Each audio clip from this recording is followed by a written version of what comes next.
Bonjour tout le monde, bienvenue sur ma chaîne pour ce top 10 des pilotes de Formule 1 qui sont revenus en force après un accident. Alors nous avons un petit intermède avant le Grand Prix de Suzuka au Japon et la victoire éclatante de Carlos Sainz à Melbourne la semaine dernière m'a inspiré ce top 10. En effet, de retour après une opération chirurgicale visant à lui retirer l'appendice et malgré une période de réadaptation très courte, sans simulateur, sans entraînement physique, Carlos Sainz a réussi à s'accaparer une victoire au mérite en délivrant une performance phénoménale. Alors évidemment, il ne s'agissait pas là d'un accident, contrairement à la plupart des exemples que nous allons voir dans cette vidéo, mais tout de même, ça démontre une grande force de caractère, beaucoup de résilience, la combativité d'un pilote qui a su revenir en force alors qu'on l'imaginait probablement même pas participer à l'épreuve. Sur presque 75 ans d'histoire, la F1 a vu passer un nombre conséquent de pilotes accidentés, que ce soit en week-end de course, en essai privé ou même dans des formules de promotion dans d'autres catégories, même à l'entraînement privé. Des blessures généralement bénignes, parfois graves, malheureusement dans certains cas mortelles. Si bien que nous aurions pu faire un top 50 ou même un top 100, mais j'ai décidé de limiter ce classement à 10 exemples précis que j'ai choisis pour des raisons tant historiques que personnelles. Je l'avoue, c'est totalement subjectif. Vous me reprochez probablement de ne pas avoir choisi certains accidents, d'en avoir omis d'autres peut-être plus significatifs pour vous, mais c'est ma chaîne, donc je fais ce que je veux.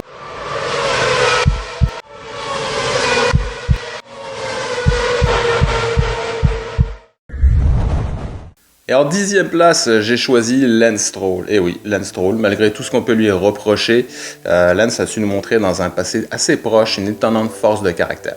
En effet, en février 2023, à l'aube des essais pré-saison de F1, on apprend que Lance Stroll s'est brisé les deux poignets suite à une chute à vélo en s'entraînant en préparation pour la saison à venir.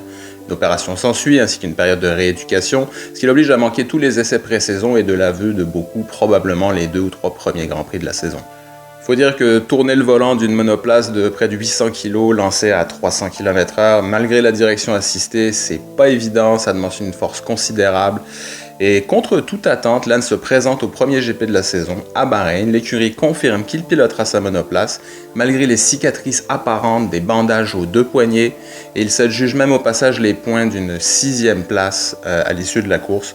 On dira ce qu'on voudra, sur ce coup-là, Lance a vraiment démontré une grande force de caractère et est allé chercher un résultat à la force du poignet.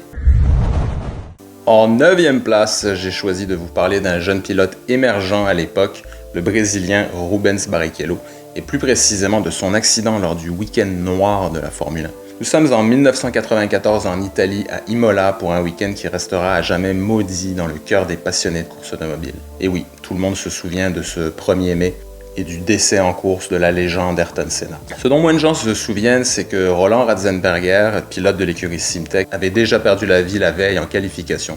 Alors autant vous dire que du coup, presque personne ne se souvient qu'on avait déjà frôlé la catastrophe la veille, le vendredi, pendant les essais.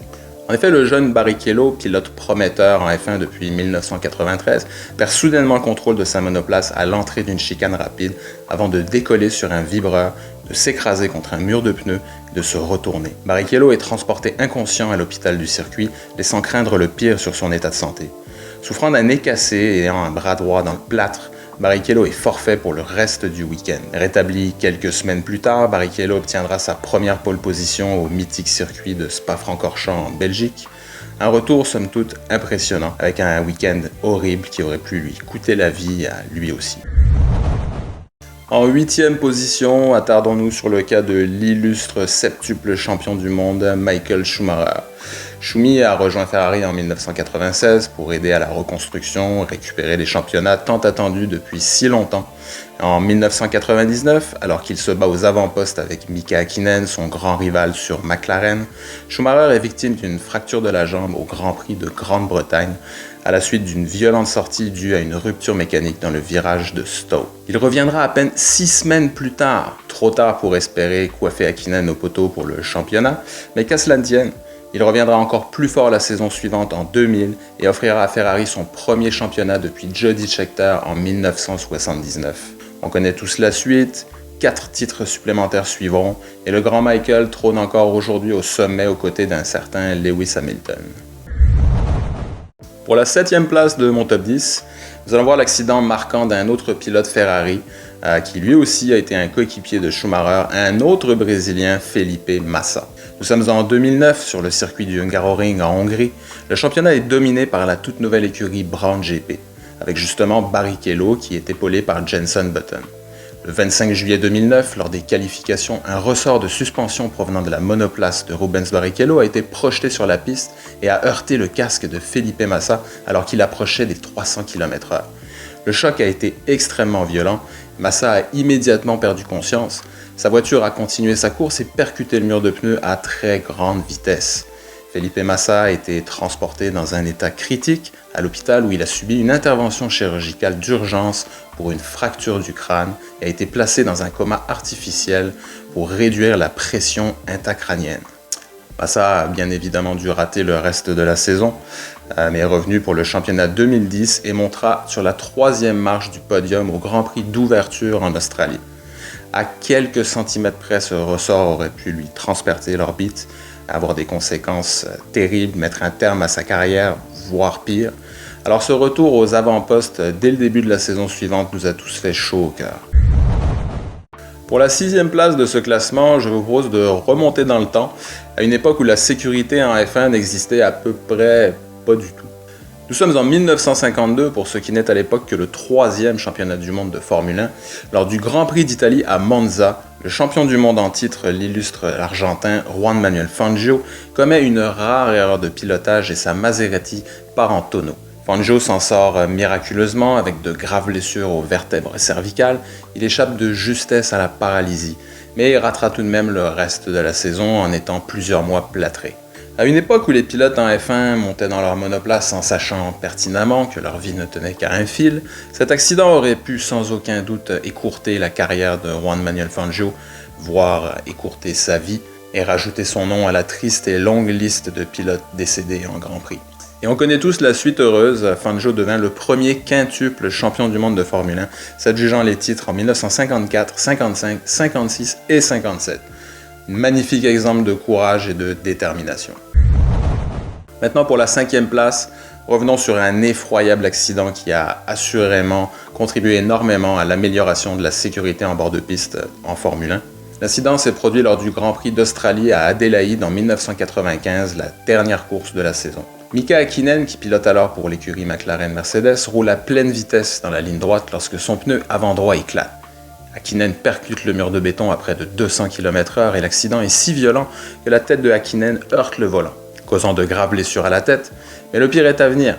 Alors que la voiture médicale s'approche du pilote, les médecins s'aperçoivent qu'Häkkinen ne respire pas, il n'arrive pas à respirer, il est semi-inconscient et ils sont obligés de procéder à une trachéotomie en bord de piste. Vous imaginez ? C'est une décision médicale qui sauvera la vie du pilote.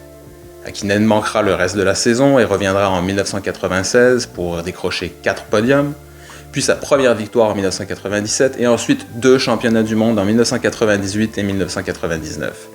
Alors une belle carrière somme toute, il devra en partie à cette intervention chirurgicale remarquable des docteurs qui étaient sur place pour ce Grand Prix.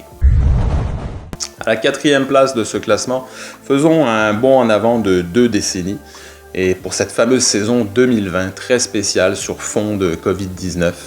Et parlons de notre ami Romain Grosjean. Au Grand Prix de Bahreïn, il percute Daniil Kvyat au premier tour et tape le rail à pleine vitesse dans un choc mesuré à 53 G. Sa monoplace est brisée en deux, la cellule de survie est complètement encastrée dans les barrières et le choc provoque une énorme explosion de flammes alors que le réservoir de carburant de la voiture est perforé. Fort heureusement, Grosjean ne présente que des brûlures aux mains et aux pieds, mais il devra bien évidemment déclarer forfait pour le dernier GP de la saison. Lui qui ne reviendra pas en F1 puisque son contrat avec Haas n'a pas été renouvelé. Il reviendra tout de même en course dès la saison suivante, mais cette fois de l'autre côté de l'Atlantique, en IndyCar. Avec un accident aussi dangereux que spectaculaire, on aurait pu croire que Romain Grosjean aurait préféré prendre sa retraite, une retraite bien méritée, mais quand on aime la course, on ne compte pas les crashs. Voilà, on arrive maintenant à la 3e place de ce podium. Ça a été assez compliqué à partir de là, vraiment, mais j'ai dû faire des choix que j'expliquerai au fur et à mesure. Et donc en 3e place, j'ai choisi de vous parler de Niki Lauda. Son terrible accident au circuit du Nürburgring en Allemagne en 1976. Au 2e tour de la course, la Ferrari de Lauda a dévié de la piste, heurté un talus et rebondit vers le milieu de la piste où il a été heurté par une autre voiture. Sa F1 a pris feu. Sous l'impact, le casque de Lauda est arraché. Le pilote est à moitié inconscient. Il est coincé pendant plus d'1 minute dans sa monoplace en flammes. Il sera secouru, transporté à l'hôpital dans un état critique, gravement brûlé et surtout avec des complications pulmonaires qui engagent son pronostic vital. Lauda se bat pour survivre et il revient miraculeusement en course 37 jours plus tard. Vous imaginez? Il a la tête encore enveloppée de bandages suite après des nombreuses transplantations de peau. Il terminera à la 4e place du Grand Prix. Il sera sur le podium la course suivante et il sera champion du monde pour une 2e fois la saison d'après. Une incroyable dose de courage après un accident des plus marquants de l'histoire de la Formule 1. Il en gardera d'ailleurs les marques sur le corps le reste de sa vie. Pour la 2e place de mon top 10, j'ai choisi un pilote qui n'a jamais brillé en Formule 1, mais qui a cependant été double champion dans la série kart aux États-Unis. Parlons de l'Italien Alessandro Zanardi. Après une première incursion peu concluante en F1 entre 1991 et 1994, sa domination dans la série kart lui vaut d'être rappelé par Williams pour la saison 99. Ce sera une autre année catastrophique sans le moindre point, ce qui fait qu'il décidera de prendre une année sabbatique en 2000. En 2001, il est de retour dans la série kart. Il est victime d'un horrible accident sur l'Eurospeedway Lausitz, près de Berlin. Il perd le contrôle en sortant des stands et se retrouve à basse vitesse en travers de la piste et percuté de plein fouet par le Québécois Alexandre Tagliani. La monoplace est détruite, Zanardi perd énormément de sang et les médecins doivent l'amputer des 2 jambes. Mais il en faudra plus pour détruire le moral en acier trempé d'Alessandro Zanardi. 2 ans plus tard, il terminera symboliquement les 13 tours de cette course à bord d'une monoplace qui a été adaptée à son handicap avec accélération et freinage sur les palettes au volant. Et en novembre 2006, il devient le premier pilote amputé des 2 jambes à conduire une Formule 1 puisqu'il est invité par un test par BMW Sauber à bord encore une fois d'une monoplace qui a été adaptée avec les palettes au volant. Une histoire incroyable, à la fois triste et horrible mais ô combien inspirante. Nous arrivons maintenant à la première place de mon classement, une histoire à la fois tragique et magique, dont une partie à laquelle j'ai moi-même été témoin, même si c'était de très loin. Vous connaissez beaucoup de pilotes de Formule 1 polonais? Probablement pas, parce qu'il n'y en a eu qu'un seul. Et quel pilote! Un pilote qui aurait certainement pu prétendre à de grands honneurs si le destin en avait décidé autrement. J'ai nommé Robert Kubica. Nous sommes en 2007 sur le circuit Gilles Villeneuve à Montréal au Canada. J'étais là, dans les tribunes, captivé par cette course enlevante qui verra au passage la première victoire d'un certain Lewis Hamilton. Lorsqu'au 27e tour de la course, j'entends ce bruit assourdissant et je perçois la stupeur du public tout autour de moi. Après un bref moment de silence qui m'a paru une éternité, tout le monde s'affole en voyant la BMW Sauber de Robert Kubica détruite, posée sur le côté d'un muret à l'entrée du virage en épingle. Sa tête est penchée, il ne bouge pas, ne répond pas aux appels radio de son écurie et on commence à craindre pour le pire. Heureusement, il s'en sortira avec une cheville foulée et un léger traumatisme crânien. Après avoir encaissé un choc de 75 G. Non mais vous imaginez 75. La belle fin de cette première partie de l'histoire, c'est qu'il est revenu encore plus fort la saison suivante pour gagner son premier et unique Grand Prix de Formule 1 sur ce même circuit Gilles Villeneuve à Montréal. La deuxième partie de l'histoire est beaucoup plus difficile à encaisser en revanche. Comme plusieurs pilotes de Formule 1, Kubica aime rouler dans d'autres catégories. C'est une sorte d'entraînement qui leur permet d'être des pilotes plus complets. Ainsi, Robert Kubica est l'un des rares pilotes à avoir fait sensation lors de ses participations à des manches du championnat du monde des rallyes WRC. Malheureusement, le 6 février 2011, juste avant les essais pré-saison de F1, Kubica est victime d'un grave accident au rallye Ronde di Andorra près de Gênes en Italie. Il sort de route à haute vitesse, heurte de plein fouet une glissière de sécurité en métal qui transperce sa Skoda Fabia 2000 en plein milieu, lui sectionnant l'avant-bras droit au passage, écrasant sa main et provoquant plusieurs fractures au bras et à la jambe. S'ensuit une hospitalisation en urgence, son pronostic vital est engagé, il a perdu beaucoup de sang, subit 7 heures d'opération visant à regreffer son bras et les médecins décident de le plonger dans un coma artificiel. Sa récupération sera longue et partielle, juchée de nombreuses autres opérations visant à lui redonner une certaine dextérité, de la force dans son bras. Mais pour tout le monde, il faut se rendre à l'évidence, il ne pilotera plus jamais en Formule 1. Kubica poursuit sa récupération pendant 5 ans et reprendra la course en endurance. Malgré une motricité du bras fragilisée, il n'a rien perdu de sa science du pilotage et étonne tout le monde en terminant sur le podium à sa première course en Renault Sport Trophy. Il sera finalement invité à reprendre le volant d'une Formule 1 en 2017 par Renault F1 et Williams pour des tests et il sera même recruté comme pilote essayeur par l'écurie Williams pour toute la saison 2018. C'est incroyable. Mais le plus fou, le plus inattendu, c'est que Williams le titularise pour la saison 2019 aux côtés de George Russell. Saison au cours de laquelle il réussira à faire quand même bonne impression malgré l'énorme vitesse de Russell. Malgré son handicap, Robert Kubica réussira à ramener l'unique point de la saison pour Williams qui à cette époque-là traînait dans les fonds de classement. Personne n'aurait pu parier là-dessus après cet effroyable accident. Kubica a démontré une force mentale incroyable, non seulement pour revenir en force, mais en plus pour revenir en F1 comme pilote titulaire pour une saison complète. C'est simplement magique. Voilà, c'est tout pour mon top 10. J'espère que vous avez apprécié ce travail de recherche et d'écriture autant que j'ai eu du plaisir à vous le livrer. Et que ce vidéo vous a permis d'apprendre certaines choses ou à tout le moins vous remémorer des faits historiques marquants de ce sport que nous aimons tant. Comme d'habitude, laissez un pouce si vous avez aimé, abonnez-vous si ce n'est pas déjà fait. Et n'hésitez pas dans les commentaires à me parler d'un accident qui vous a marqué, que vous auriez aimé voir dans ce classement. Et si vous avez aimé ce format aussi, dites-le moi, qui sait, on pourrait retenter l'expérience. C'était Formula Tom, sur ce je vous dis à la prochaine et continuons ensemble à vivre cette passion du sport automobile. Allez, à plus!